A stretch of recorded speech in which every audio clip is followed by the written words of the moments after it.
Well, you're learning that person's method of sales.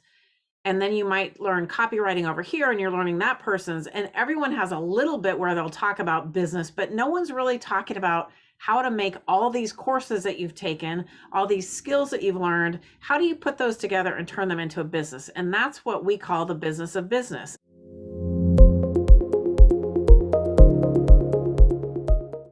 Hello, everybody. Thank you for joining us today with another episode of Behind the Scenes. And I'm excited to have two guests with me today, two lovely partners, Carmen and Deirdre, who are the founders of Encore Empire, where they help women implement customized business strategies for rapid and sustainable online business growth without the overwhelm. I'm so excited to have them here today to tell us about their journey and to get us started in talking about a holistic approach to business. Ladies, thank you so much for joining me, and I will let you introduce yourselves and kind of talk about how your partnership started and what got you in the online space to begin with. Sure. Thanks for having us on, Emma. We really appreciate it. And we love to share our story because I think it's really important when people share stories, people really get the idea that, oh, don't have to fit into a box. I could do this because someone else did it. I think story is so important. And so real quick, how we got together as business partners, it started way before we ever met. Each of us had our own online business and we were going through the motions, doing the thing. And I was getting to a point where it was like, I know that I want to do a little bit more, and I'll let Deirdre speak to hers, but I think she was feeling the same thing. But I didn't think I could do it on my own. But I wasn't also looking for anyone because I didn't think I could find a partner that would, it's like, how do you do that? It's really hard to find someone that you really synergize with, that you can work with and all that. And in August of 2020, I was attending this virtual conference that was supposed to be in person, but it was virtual because of the pandemic. And the way that the guy set it up was pretty cool, where he was filming from the hotel. Like, he didn't get his money back. So he was filming from the ballroom where everyone would have been. And he set up Slack channels that were like table 1 through 75 or whatever. So it was kind of cool. So it's like, if you're in the ballroom there, you're usually assigned a table. So we were all assigned virtual tables, and Deirdre was at my table, and there was 6 of us, I believe. And so every time he would do like a presentation, and then he'd say, now go back to your table and work with it with your table mates. So we really all got to know each other, and it was over 3 days. So it was really kind of cool. And we all kept in touch for a while, and Deirdre kept reaching out, and she was like, I think we should meet. Let's meet separately, blah, blah, blah. And then so we started doing that more and more. And pretty soon it was like, well, let's meet once a month. Then it's like, well, maybe we should meet every 2 weeks. And it's like, I think we need to meet every week. And so it just kind of grew. Like, we had so much in common, and the synergy was there, that that just kind of started. Yeah, we followed the path. That's amazing. And because you do more of the online business stuff, and then Deirdre, you do more of the financial piece. You're a CPA, correct? Yes, yes. So I spent over 20 years in public accounting, and I'm a certified public accountant. I still hold my license, but I introduce myself as a repurposed CPA. So what that means is I don't do taxes anymore. I still have all the knowledge, and I use that to help our clients. Right. We do holistic business strategy, and the word holistic means a couple things, but one of the things is that we really have to know our numbers. And in this particular area, especially with I worked with hundreds of business owners over the years. I was a small business specialist, and almost everyone, they don't even want to talk about it. It's one of those taboos. Don't want to know about it. Don't want to talk about it. But as a business owner, you really have to know. You have to know what you need to know. You don't need to be an accountant, but you've got to know certain things, and you have to, I call it reading the numbers. You have to be able to read the numbers. It's an extremely important metric, especially for growth and scaling. And so that's the space I was in. I actually started my online journey as an entrepreneur while I was still working at the accounting firm, and it was a side hustle. And I worked my way into full-time entrepreneurship, but it actually didn't start out in coaching. It started out, I was an e-commerce seller. So I was selling products on Amazon because it was the easiest way for me to do it on the side. Yeah. And from there, I got into community on Facebook. I'd never been on Facebook before, like never. This was like 12 years ago. And all of a sudden, here I am, and I'm meeting other people in communities. And as soon as they found out that I not only knew the numbers, but I knew the business of business, they're like, oh, we've got to talk. And so my coaching business grew from there, helping all those entrepreneurs. But I got to a point where I was going between that and going back into what I knew to do, and that was financial advising, CFO work, because the online e-commerce space was not feeling good to me anymore. Like it's like it was fine for the time, but I didn't want to do it forever. Right. And so I was at this point of like, well, what do I do? Do I just go back to the bread and butter, the stuff I knew? But as much as I enjoy numbers and I love working with clients, like there were a lot of things in that space I wasn't excited about. And I didn't want to just recreate another job for myself. So that's when I met Carmen, and she provided, it was like the missing piece between the two of us. She's a holistic, certified holistic coach, whole person coach.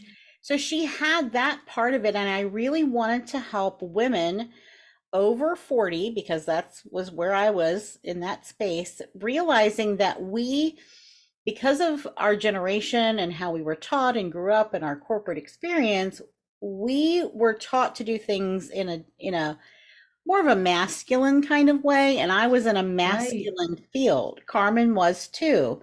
So between the two of us, it's like we created this new vision of what was possible and what we really wanted to do. And so we brought all of our skill sets together and we created Encore Empire.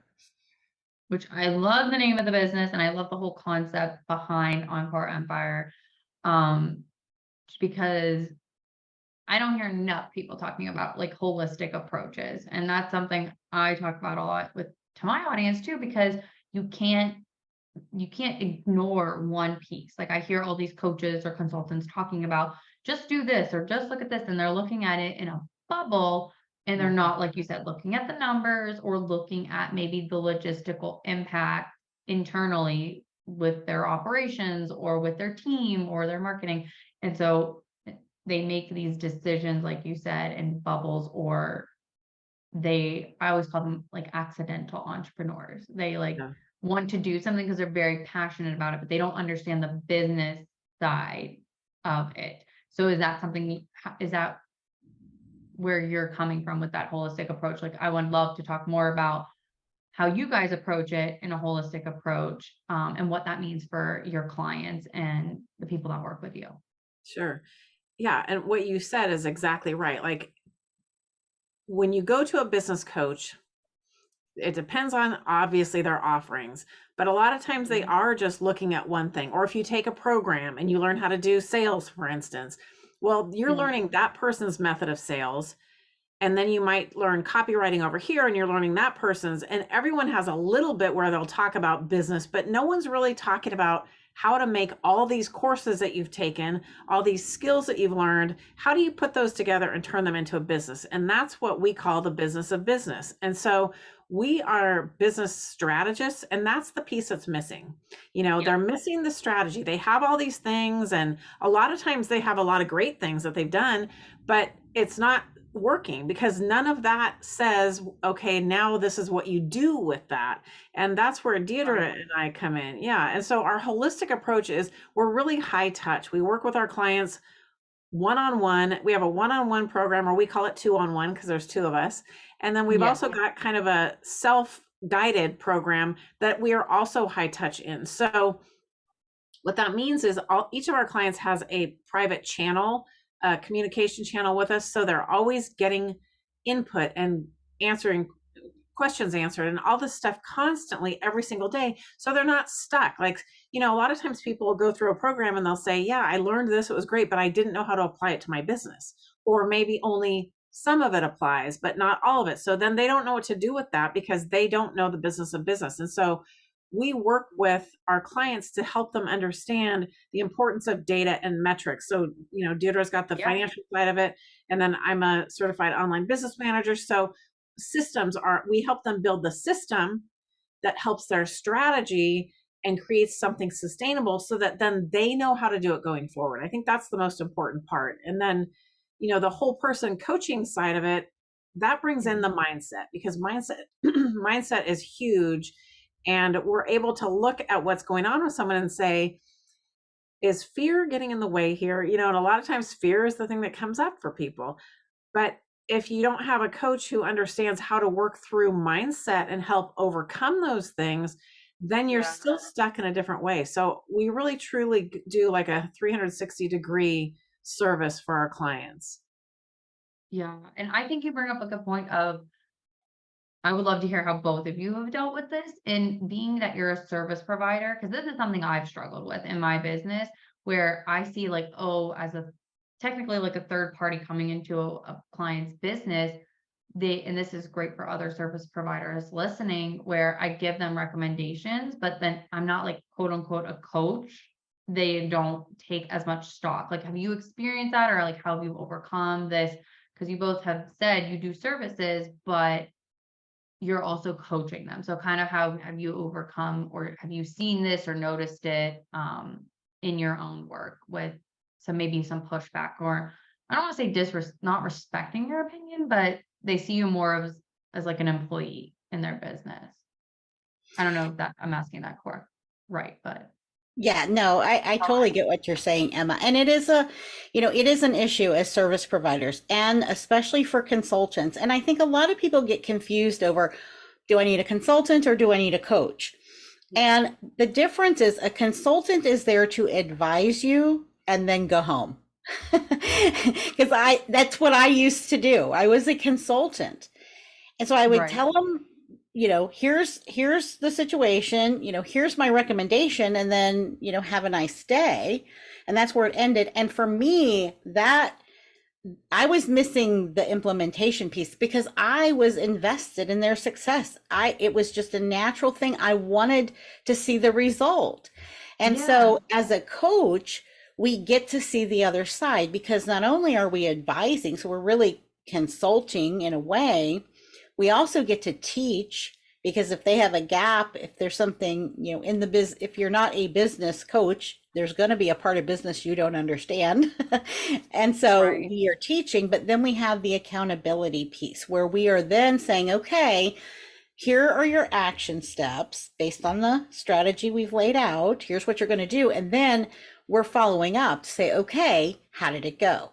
And so for us, and especially for me, this really it's like a holistic service for me as a provider, because I get to do all the pieces, and that's where we see the massive results happen.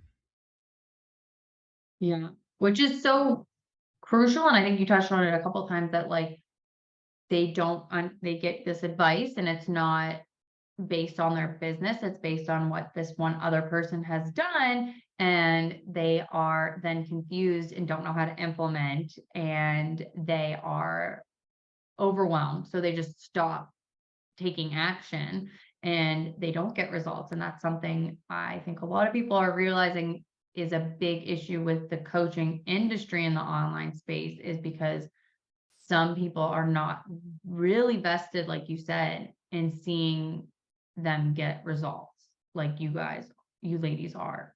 Yeah.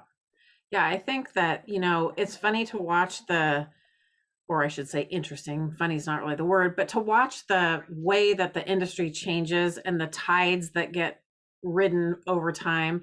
And so, the whole thing for a long time was laptop lifestyle. You can make money in your sleep, blah, blah, blah. And then you create a course and you're teaching something. You can help impact the world with your course. And, then there's coaching. You can be a coach. So all of those things, people take those and they take them to a different iteration depending on how they're interpreting them. But what happens is that everyone has their own knowledge base of business. So you can go to a sales coach and they're going to teach you their sales process, and they're going to probably impart to you a little bit of their philosophy on business. Then you go to the next person who's going to teach you something, and they're going to impart theirs. Well, they don't always match up. How could they? Because they're completely different people. And so then it's exactly what you said, Emma, that people then get confused because how do they know who to listen to? And we find that the biggest differentiator between what we do and other people is the real high touch. And people are like, I finally feel like I have someone in my corner. I finally feel like I can understand because they don't feel alone. And so while all this stuff sounds great to the person selling a course or digital products where they don't have to have anything to do with the person afterwards, I actually did that a little bit earlier on in my career, and it was not satisfying. It was kind of like what Deirdre talked about, where she was consulting and then leaving, and then she didn't get to see the result. Well, I could sell a course, but I don't get to see either what's happening. I don't develop a relationship. So we're really relationship oriented. And then we're really there, like, we'll get on a call like this where we're talking with them, and what questions do you have? What's coming up? We've had people who they've broken bones, they've moved cross country, they've moved from country to country, they've lost a parent, whatever's going on in their life. That's kind of where that holistic piece comes in too, is that you have to address all of that. Like, life doesn't stop, business doesn't stop when these things happen. So how do they get the support they need to keep going? And it's through having someone that's on your side. And I know that's the way you like to work too, which is one of the reasons why we were honored to come onto your show, because you have kind of the same philosophy. Oh yeah, because I get so frustrated when I hear like I'll be in someone's business, I'll be working with them as their OBM, or I'll be working and doing a system setup, and I'm like, this is my recommendation based on being in your business, and they're like, well, I took this course, or my coach said this, and I'm like, but they don't know like the inside of your business or how you want to run your team, or what are they considering the fact that you want to be able to work 20 hours a week? And I am not a fan of like, oh, just sell a course and it's passive. I'm like, you still have to market it. You still have to like make sure they're completing it, because if they're not completing it, you're going to have to deal with chargebacks and all kinds of other administrative headaches like you were alluding to. It's not truly passive income. Even like real estate, my husband and I joke about that all the time, because he has real estate and he's like, it's not truly passive because he has to manage it and you have to upkeep it. Like, so it's what are you passionate about as an entrepreneur and as a business owner, and how, like you said, how does that fit with your lifestyle? Because business doesn't stop. At the end of the day, and especially now with the trend of how people are working, it's not, they're working 9 to 5. They're working maybe a little bit in the morning, a little bit in the afternoon. Or for me, like, I don't work as much in the morning. I work in the afternoon, and I work at night after my kids go to bed. It just depends on, so like the whole morning routine thing, that doesn't fit my lifestyle, where it might fit someone else's lifestyle, but I'm most productive after 9 p.m. You know what I mean? Like, you have to meet the business owner where they're at. Yeah, that is a really great point, Emma. And that is another part of how we're working. We say that we're our client's silent business partner, because we are working with them in their business. We are getting into the business. And even though we are teaching the tried and true evergreen business principles in the core areas, we have to customize. Because there are, in certain areas, especially when it comes to marketing, there's like 1,000 ways you can market. And, and people get really confused, especially in that area, because they hear, oh, you just need a funnel. Oh, you just need to build your email list. Oh, you just need to, and there are so many just need tos. And then they go through the mechanics of it without understanding the reason why, and how does this all fit in the big picture.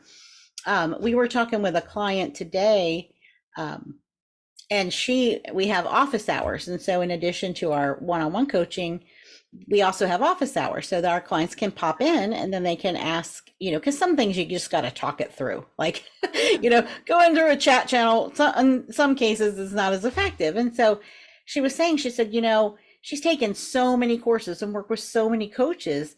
And she said, even though they help me plan, the bigger, longer term 3-year vision, 5-year vision, she says, I was still working in the here and now, and I didn't see anything outside of it. And she said, the way we have coached, she says, I am beginning to see how it all goes together. And she says, I'm actually feel like a business owner as opposed to a woman who's building a business. And I thought that was a really amazing moment for her to like see her role completely differently and empowered. Yeah, I think one of my clients said a similar thing, and it struck me as, since we do similar things, you want to help take them from operator to true CEO in their business. And I would love to hear what you've seen in transformation of what that looks like. What does operating as a true CEO look like to you ladies? Yeah. So it's really about getting the systems in place. And I know you being an OBM, I'm an OBM, that's built on systems, and Deirdre's whole background is systems as well, and mine from corporate as well. It's like a lot of times, it depends on someone's experience. Are they systems oriented? Sometimes the word systems scares the crud out of them, and so they avoid it. And so it's kind of showing them that tech can be your friend, systems can be your friend. These things that you're avoiding, you're making them bigger than they need to be out of fear. But once you get into it and you understand how tracking your metrics then gives you the data that tells you that, yes, this thing is working, or no, this is not, or it's working mostly, but we need to tweak it over here. Like, we can't just go through our business. And I think what that does is it gets people out of the whole, I'm going to create this thing and go launch it. I'm going to create this thing. And well, I did that and it sort of worked, but not really. So I'm going to try this one next time. I mean, I talked to a gal last week who she was saying that she's like, I can create something. I'll do the landing page. I'll do the thing. Because creating is fun, right? It's fun to do that. You think about how great it's going to be when your audience gets it and all this. But until you've learned how to validate it, you have a system to track the metrics, to look at what it is. And I know that the idea of tracking metrics doesn't sound all exciting, but it's like, those are the things that give you the data to know what your next best step is. And so we like to focus on what 3 action steps. So when we meet with people, it's only 3. So, but it can be 3 for the year. What are your 3 goals for the year? Your 3 focuses for the year? What are your 3 for the quarters that are going to get you there? What are your 3s for the month? Your 3 for the week, the 3 for the day? If you're focusing on the 3 things that you can actually do that are going to move your business forward, it changes. And then people start feeling that they can do this and they understand, because otherwise it's like you're running a business with blinders on. You have no idea and you're just guessing. And so I think that's what the difference is. When you're a CEO, you're not guessing. You're able to, one of the things we say, data takes the emotion out of it. A lot of times we get caught up in, oh my gosh, this thing didn't go as well as I thought. And you start beating yourself up.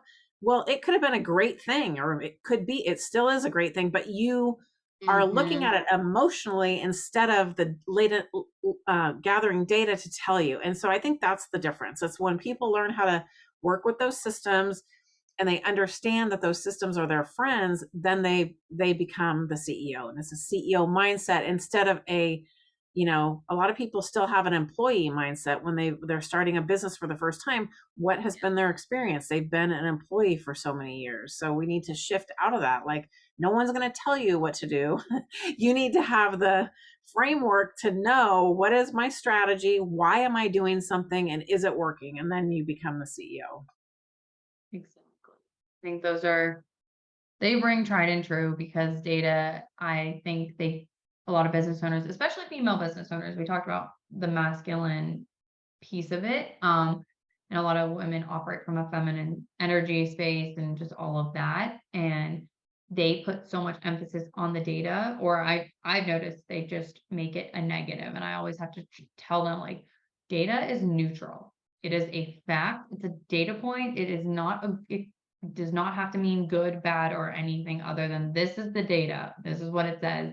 You don't need to interpret it as a negative. It's like you said, a guiding post to see what's working, what's not working, you can always tweak it. Because I use a lot of continuous improvement methods in my work, just from my past life. And I'm like, tweak one thing at a time. I get business owners and they want to tweak everything. And I'm like, oh, we don't need to overhaul it, because then you're not going to know what is working, what's not working. And I think you brought up another good point that I just want to ask about really quick. And I know this is very customized to each business owner, but I think people get overwhelmed with hearing needle mover, or, what are the things that they need to focus on? You talked about those 3 things. What are some common 3 things that they should be working on or looking at in their business to help keep them focused? I know it's based on goals and things like that, but generally with what you've seen with your clients, I think you have enough experience to make that assessment. So I think one of the first things that most every business needs is to really look at it's money and it's time. And those are the 2 areas, because they don't have enough money and they don't have enough time. And so it becomes this thing of, well, what do? I don't have enough of either of the things I really need. So we begin by auditing and seeing, okay, what do you have in place? What do you have going on right now? Now, let's see, what is the most important thing? Do you need time first or money first? And so when we know which one it is, like we have one client who she really needed the cash. She needed the cash to come in first. Now she's like, okay, I've got the cash coming in. I got all these new clients, but now I don't have time. So it's like a seesaw, right? And we're always having to balance. And that is where everybody gets hung up, and they paint themselves into a corner and they get frustrated and overwhelmed. So we are always looking at the 2 things. And so we're like, okay, need more cash? Great, we got more cash. Now you need some more time. So now we're going to take some of that cash and we're going to get you more time. We are going to streamline through systems. We're going to look at what a lot of people think, if I don't do it right now, it's never going to get done. So one of the things we always like to say, it's just not now. You might need to do it at some point, and yes, it's important, but it's not the most important. And that's why we stick to the 3, because we as humans can only focus on so many things at a time. And then when you're too spread out and you're trying to do, fix 5 areas all at the same time, you end up fixing nothing, and then you're frustrated. And if you make those right hires, or as you said, you're paying to get more time back, if you're hiring or putting your money into the right systems, it's going to increase your capacity as well to help get you more money, because as one person, you can't do it all on your own. That's right. And I'll say another tip for people is it's how you structure your calendar. So, we structure like Tuesday, Wednesday, and Thursday is our public facing work. So we'll get on events like this, or we'll host our Tuesday live learning that we have every week, or we'll do client work or whatever. And then Mondays and Fridays for us is where we have focus time. And a lot of people are just doing anything, anytime. And that just leaves you running. Like you're in reaction mode. You're not in proactive mode. You're in reactive mode. So if you can structure your calendar to where you have 1 day or 2 days a week that you can set aside to work on your business, not just in your business, that also makes a huge difference. And people don't realize, or they don't stop to think that, oh, I could structure my time. Like you were talking earlier, Emma, that you work better in the evening. Pay attention to when do you feel creative? When do you feel you can do these other things? What time of day do you do writing very well? What time of day do you strategically think better? Whatever it is, and then try to figure your calendar out that way. But just make sure that you're blocking the time for yourself so that you can take advantage of what works for you. And I think a lot of women or business owners are so worried about getting it right. It's trial and error. Nothing's going to be catastrophic by you tweaking your schedule. I always see women, they're like, I don't know, or I don't know how to plan it. And they like literally are in their head. I'm like, you're wasting more time thinking how to structure your calendar than you are getting stuff done. Like I had a client like that. She was always wanting to change the structure of her calendar. I'm like, let's not overhaul it every week. Like just stick with the time blocking, use it to make small tweaks, but we don't have to do a whole overhaul because you're worried about getting it perfect. You're never going to get it perfect the first time. I've been tweaking my schedule, and I retweaked it again when I had my second daughter because what worked before didn't work then. And life happens, like you said before. It's not a start and a stop, especially as a small business owner. If you have kids, or I have one client, she has elderly parents that she has to be available for. It depends on what stage of your life that you're in and what you have going on. That makes me think of one more thing you asked about before, Emma, like where, what are the three things, and where do we see the biggest challenges happening? And the other part of that is people don't give things long enough. Especially in online space, right? We're used to, 5 minutes, it feels like 5 days, right? Yeah. So we're like, everything should be instant. And if we go for 2 weeks or 3 weeks and something, we did a big launch and we expected something to happen and it didn't work, and we're like, okay, on to the next thing. But we have to slow ourselves down and say, let's give it more time. And what we like to say is we make the commitment up front. Like before we do anything, we say, okay, here's the result we're looking for. Here's the strategy that we believe is going to get us the result. And we are committed to running this strategy, collecting the data and analyzing it for X amount of time. And so we go in up front saying, we're going to do this for 6 months, or we're going to do this for 9 months. That way, we don't have to make the decision in reactive mode, right? We've already set it up.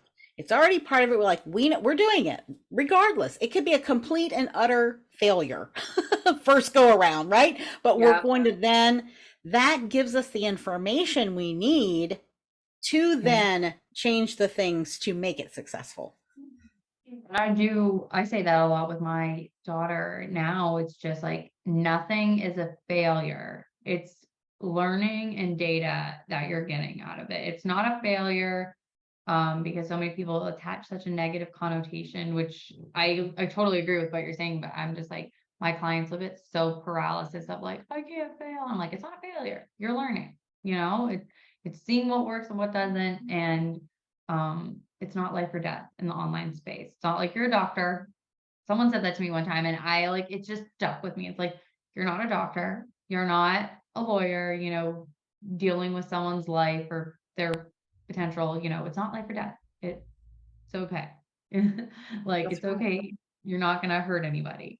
Well, and part of it, it's changing your mindset. So that goes back to that mindset piece that I was talking about earlier, but look at it as an adventure. Like it's an adventure. You get to see what will happen when I do this. Like, look at everything as an experiment. And I think that really helps to give you that objectivity, and it gets back into the mode of data is neutral. So we're going to try this based on something. Like, it should be based on something. That someone has a need for something, so you're going to give it to them. But before you create something, like, build it with the people who need the thing. Like, if you haven't done it yet and you think that people want this, make sure you're talking to enough people to validate that yes, they want it. Then pre-sell it. I remember this was the biggest concept for me to get over in the beginning. I thought, how can you sell something that you've never created yet? But it turns out when you can do that, I still struggle with this very much. I'll admit to it. It's true. But then when you get people in and then you build it with them based on their needs, it becomes so much more impactful and meaningful for not only them, but like they're representative of your ideal client. So then the next group of people that come through it are like, oh my gosh, it's like you built this with me in mind. I mean, this is how Deirdre and I built our business. And it is hard. It feels like you're walking a tightrope without a net when you first do it, but it's like you have to do that so that you can so that you can look at things as an experiment, so you can get the data, and so that you can, you know, see what's working and what's not, and give it the time. And it's kind of fun, like you said, where a lot of your clients want to change everything. It's way more fun to take the time and go, okay, for this next round, we're going to change this one thing, and then see what happens then. And then that gives you the data to say, okay, that did or didn't work. And Deirdre and I have done this with our workshops, where we'll look at how are people consuming what we're teaching? How are they working through it? Are they getting stuck? Where are they getting stuck? It's like, okay, well, let's try to clarify this. And then, oh, did that work? Yes, no. Do we remove that section? You just go step by step. It makes it easier. And I think that ties back to being the true CEO of your business, and what is going to differentiate you is, at least something I've noticed in the past year of doing work with clients and in my own business, is being the person who looks at that data, coming from a proactive space and coming from a calm space, and not panicking or not reacting out of fear, in the sense of, okay, this didn't work.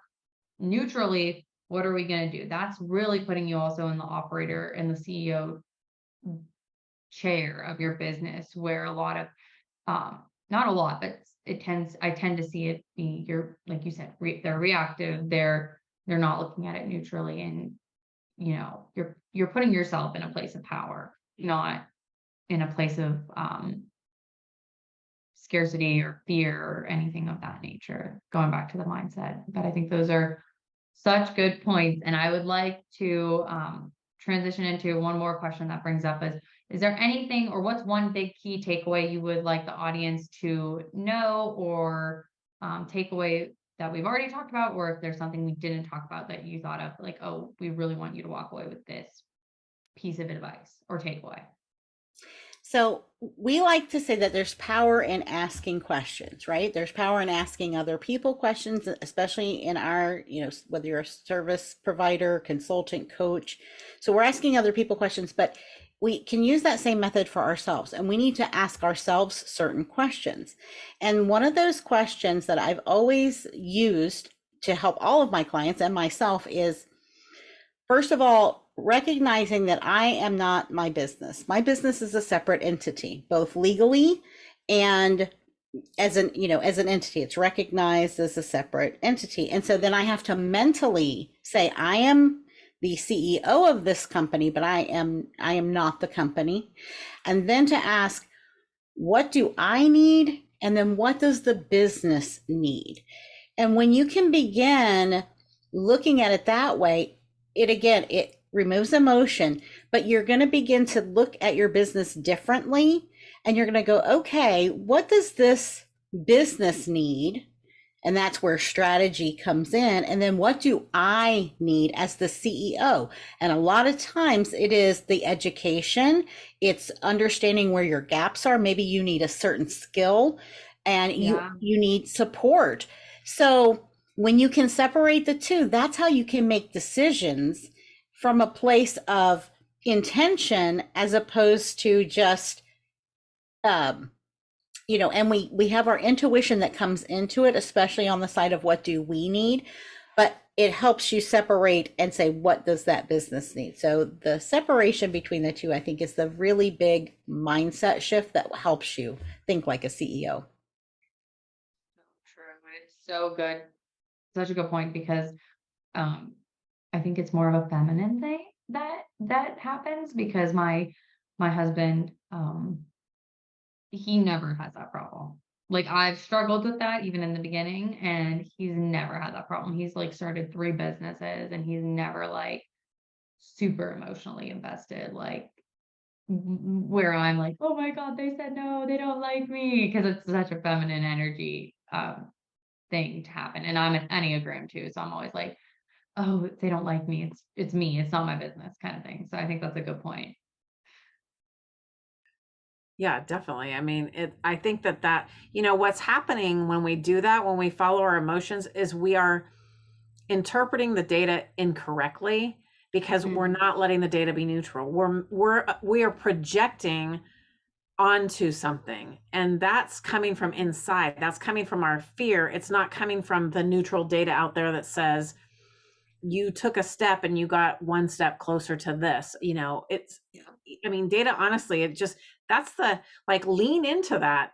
That's the thing about data. It might not seem sexy, but it removes that chaotic feeling, or the dramatic feeling. It's just like, okay, well, now I can look at it. And it doesn't mean you can't be a passionate entrepreneur, because you most certainly can, but it's helping you to do that and to do it in a way that's actually going to work, because you have proof that it's working. The other side of data too is how we work with our clients. We help them understand how to start tracking it, so that not only can we see what we're doing for them is working, but they can see what's working and why. So it's like it just gives you the tools that you need. And I think, the separation, like Deirdre said, all of this goes into play to remove the emotion out of it, to be able to look at things objectively. And I wouldn't even go so far to add, as just as a tip for anyone watching, that don't be afraid to like ask those clarifying questions. Like you said, like separating yourself from your business and yourself, and just going back off of the example of the launch, is like, for anyone who was a no or who seemed interested, going back from like a true place of curiosity, not a trying to coerce you into buying, going in and saying, why were you a no? What could I have tweaked? And I think some people are just so afraid to ask those questions because they think it is a reflection on themselves, but could be, maybe it was a copy thing, or maybe they weren't even a good fit, coming from it objectively and asking those hard questions that get easier with time. You don't, the first time you ask, it's going to be scary, but you tweak that as well, and you get more and more confident, you ask it in better ways. And that's data, that's information. It doesn't have to be just a hard number. It can be market research in a sense. With words, it doesn't have to be a hard number. Sometimes I've found that helps with like tweaking offers or copy. But I thank you ladies so much for sharing this. This has been a great conversation. I could talk about this stuff all day if we had the time, but I know you ladies are very busy, and I appreciate you so much for sharing with our audience and imparting so much wisdom on us today. And I appreciate you. We are also going to leave the contact information for both Deirdre and Carmen in the notes or in the show description below. And they have a link for their best resources. Do you want to tell them a little bit more about the resources before we hop off, about what they can find and what would be, who should check it out? Sure. I think it's the great haul of free resources that we gave a link to. And so where they can find there is, the reason we created that, we call it the Great Hall because it goes with our Encore Empire branding, so yes. It's like you go in there, it's the Great Hall. You get to choose what door do you want to go into, depending on where are you in your business. So we've got things that talk about strategy, things that talk about mindset, things that talk about productivity, and very different ways. There are forms, cheat sheets, videos, audio. So however you like to learn and whatever subject matter interests you, that's the place to find it. Thank you so much. And I hope anyone who's watching, you have a bunch of aha moments. We'd love to hear them. If you're watching, you can comment below what you took away. And I hope you stay in touch and go follow Encore Empire to learn more about them. So thank you, ladies. Thank you.